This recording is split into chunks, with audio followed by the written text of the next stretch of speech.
স্বাগত চট্টগ্রাম প্রতিদিনের সাথে আছে আমি তাসনিম অর্থী। চট্টগ্রাম বন্দরের পতেঙ্গা কন্টেইনার টার্মিনালে যুক্ত হয়েছে 4টি অত্যাধুনিক শিপ টু শোর ক্রেন। সৌদি আরব ভিত্তিক টার্মিনাল অপারেটর RSGT পরিচালিত এই টার্মিনালে নতুন প্রযুক্তি সংযোজনের মাধ্যমে শুরু হলো সক্ষমতার নতুন অধ্যায়। কর্তৃপক্ষ বলছে জুলাই থেকে টার্মিনালটি পূর্ণ সক্ষমতায় পরিচালিত হতে পারবে, যা বন্দরের পণ্য খালাস এবং জাহাজ অবস্থানকাল কমাতে গুরুত্বপূর্ণ ভূমিকা রাখবে। STS বা শিপ টু শোর ক্রেন মূলত বন্দরের ডকসাইটে ব্যবহৃত বিশাল গ্যান্ট্রি ক্রেন। পতেঙ্গা কন্টেইনার টার্মিনালে এমনই 4টি আধুনিক ক্রেন এবার যুক্ত হলো। 2024 সালের জুনে চালু হলেও এতদিন টার্মিনালে কোনো STS ক্রেন ছিল না, ফলে জাহাজ থেকে কন্টেইনার খালাসে সময় লাগতো বেশি। ক্রেনগুলোকে প্রায় 30 মিলিয়ন মার্কিন ডলার খরচ করে চীন থেকে আনা হয়েছে। এসব ক্রেনের মাধ্যমে একসঙ্গে 2টি করে কন্টেইনার ওঠানামা করানো যাবে, ফলে বেড়ে যাবে টার্মিনালের গতি ও দক্ষতা। RSGT বলছে শুধু সক্ষমতা নয়, পরিবেশ বান্ধব প্রযুক্তি ব্যবহারের দিকেও তারা গুরুত্ব দিচ্ছে। শিপিং লাইনের জন্য যেটা turn around time, vessel turn around Times, সেটা অনেকাংশেই কমে যাবে।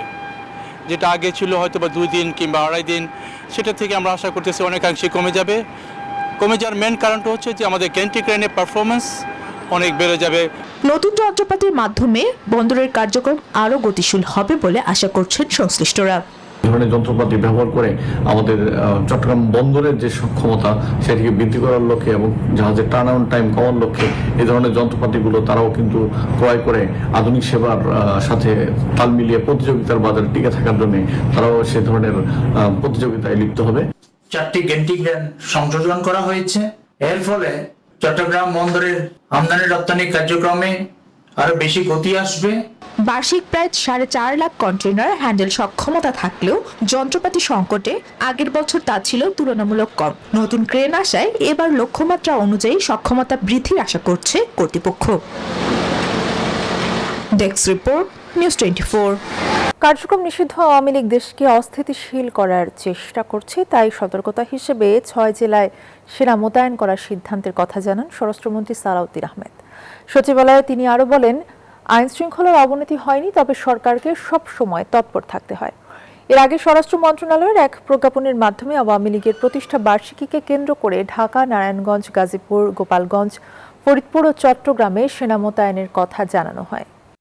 আমরা সবসময় প্রয়োজনীয় ক্ষেত্রে একটু সিভিল পাওয়ার, মাঝে মধ্যে বিজিবিকে আনি, মাঝে মধ্যে সেনা সদস্যদেরকে আমরা নিয়োগ করি। এটা হচ্ছে রুটিন ওয়ার্ক। দেশে অস্থিরতা সৃষ্টির জন্য কিছু কিছু মহল, কোনো কোনো মহল অপতৎপরতা লিপ্ত আছে, তো সেই জন্য আমরা অ্যালার্ট থাকার অংশ হিসেবে আমরা নিয়েছি। আইন শৃঙ্খলা পরিস্থিতি নিয়ন্ত্রণে চট্টগ্রামেও পুলিশ, র্যাবের পাশাপাশি আজ থেকে সেনা মোতায়েন করা হবে বলে জানিয়েছেন জেলা প্রশাসক মোহাম্মদ জাহিদুল ইসলাম মিয়া। দুপুরে সাংবাদিকদের কাছে কথা জানান তিনি। সামগ্রিক নিরাপত্তা নিয়ে যথেষ্ট পরিকল্পনা রয়েছে আমাদের, এবং আমরা খুবই কনসার্ন চট্টগ্রামের মানুষের, এই জনপদের সকল স্তরের মানুষের। সেই লক্ষ্যেই এটি সরকারি সিদ্ধান্ত যে জনগণকে কিভাবে নিরাপদে রাখা যায়। সেই লক্ষ্যে আজ থেকেই সেনাবাহিনীর, বাংলাদেশ সেনাবাহিনীর একটি টিম তারা আগামী 30 তারিখ পর্যন্ত চট্টগ্রাম জেলায় জনগণের নিরাপত্তার জন্য কাজ করবে। আগামী 3 মাসের মধ্যে দেশের সরকারি প্রাথমিক বিদ্যালয়গুলোর জন্য 50,000 শিক্ষক নিয়োগের উদ্যোগ নেওয়ার কথা জানিয়েছেন শিক্ষামন্ত্রী ডক্টর আনম মোহিসানুল হক মিলন। সোমবার দুপুরে নোয়াখালী বিজ্ঞান ও প্রযুক্তি বিশ্ববিদ্যালয়ের 20তম প্রতিষ্ঠা বার্ষিকী এবং ডিনস ও ভাইস চ্যান্সেলর অ্যাওয়ার্ড প্রদান অনুষ্ঠানে কথা জানান তিনি। বলেন, দীর্ঘদিন ধরে শূন্য থাকা পদগুলো পূরণে উদ্যোগ নেওয়া হয়েছে। এতে শিক্ষার মান উন্নয়ন এবং প্রশাসনিক কার্যক্রম আরও গতিশীল হবে বলে আশা প্রকাশ করেন মন্ত্রী। অনুষ্ঠানে বিভিন্ন ক্ষেত্রে কৃতিত্বের স্বীকৃতি হিসেবে 49 জন শিক্ষক ও শিক্ষার্থীকে ডিনস অ্যাওয়ার্ড এবং 3 জনকে ভাইস চ্যান্সেলর অ্যাওয়ার্ড প্রদান করা হয়।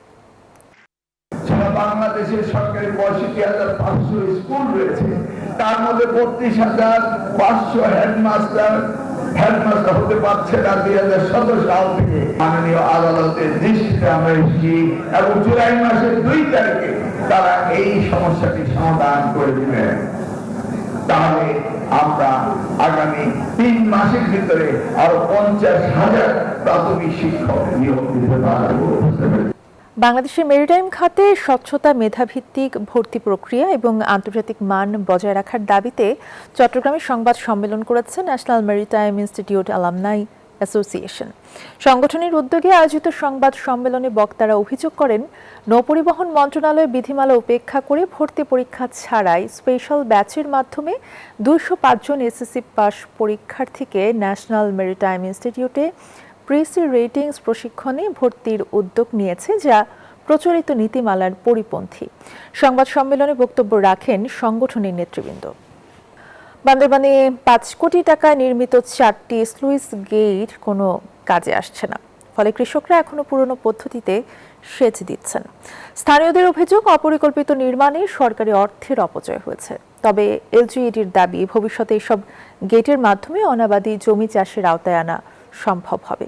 এজেএম সম্রাটের পাঠানো তথ্যচিত্রে ডেস্ক রিপোর্ট। আশা ছিল শুষ্ক মৌসুমে খালে পানি ধরে রেখে কৃষকের মুখে হাসি ফোটাবে সুইচ গেট, কিন্তু বাস্তবে বান্দরবানে দেখা গেছে উল্টো চিত্র। বান্দরবানের রেচা গোয়ালিয়া খোলা খালের উপর 5 কোটি টাকা ব্যয়ে নির্মিত 4টি সুইচ গেট শুষ্ক মৌসুমে পানি না থাকায় কার্যত অকার্যকর হয়ে পড়েছে। ফলে কৃষকরা এখনো পুরনো পদ্ধতিতে বাদ দিয়ে সেচ কাজ চালিয়ে যাচ্ছেন। স্থানীয়দের দাবি, 7 ফুট উচ্চতার গেটের পরামর্শ উপেক্ষা করে মাত্র 3 ফুট উঁচু গেট নির্মাণ করায় প্রকল্পটি বাস্তবে কোনো সুফল আনেনি। সারা বছরের পানিটা যদি আমরা ধরে রাখার মতো একটা বাদ দেওয়া যায় তাহলে কিছুটা উপকার পাবে। ওনারা সুইচ গেটের নির্মাণটা করছে মাত্র 3 ফিট, এখানে 3 ফিট দিয়ে আমাদের পানি কার্যকরী হচ্ছে না। সুইচ গেটের যেভাবে আমাদের এই ভাগ্য উন্নয়নের জন্য করা হয়েছে আর কি, কিন্তু সেভাবে হয় নাই। সুইচ গেটে কোনো উপকার নাই, আর কোনো উপকার নেই। তবে এলজিইডি বলছে, শুষ্ক মৌসুমে পানি প্রবাহ স্বাভাবিক হলে এসব গেট দিয়েই অনাবাদি জমিকে চাষের আওতায় আনা সম্ভব হবে। এই স্লুইস গেটগুলো করার কারণে আমাদের আগে যে অনাবাদি জমি ছিল সেগুলো এখন আবাদ করা যাবে এবং বাংলাদেশ এবং এই এলাকার কৃষিতে স্বয়ংসম্পূর্ণ হবে। এলজিইডির তথ্য মতে 2024-25 অর্থ বছরে প্রায় 5 কোটি টাকা ব্যয়ে 4টি সুইচ গেট নির্মাণ করা হয়। Desk report, news 24। খাগড়াছড়িতে এবার কাঁঠালের ভালো ফলন হয়েছে, তবে সংরক্ষণের ব্যবস্থা না থাকায় কম দামে কাঁঠাল বিক্রি করতে বাধ্য হচ্ছেন চাষিরা। দ্রুত হিমাগার স্থাপনের দাবি তাদের। মোহাম্মদ জহুরুল আলমের পাঠানো তথ্য ছবিতে বিস্তারিত ডেস্ক রিপোর্টে। পাহাড়ের অন্যতম কাঁঠাল উৎপাদন এলাকা খাগড়াছড়ি। অনুকূল আবহাওয়ায় এবার জেলায় 9 উপজেলাতেই কাঁঠালের ভালো ফলন হয়েছে। গাছে গাছে ঝুলছে পাকা কাঁঠাল, তবে উৎপাদন বেশি হলেও হাসি নেই কৃষকের মুখে। জেলায় কোনো হিমাগার না থাকায় দীর্ঘদিন কাঁঠাল সংরক্ষণের সুযোগ নেই, ফলে পেকে যাওয়ার আগেই কম দামে বিক্রি করতে বাধ্য হচ্ছেন চাষিরা।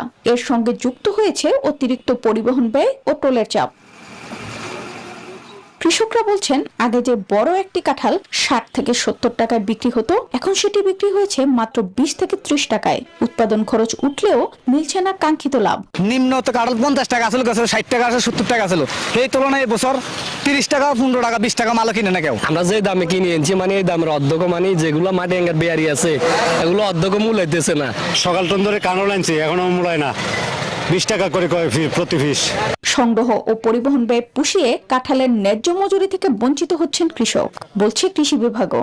এখান থেকে কাঁঠাল গাছ থেকে সংগ্রহ করে বাজারের জন্য নিয়ে আসা যে পরিবহন খরচ, শ্রমিক খরচ, অনেক সময় দেখা যায় এই খরচও ঠিকমতো কৃষকরা উঠাতে পারছেন না, যার কারণে কৃষকরা কিছুটা এবার খাগড়াছড়িতে 22 হেক্টর জমিতে কাঁঠালের আবাদ হয়েছে।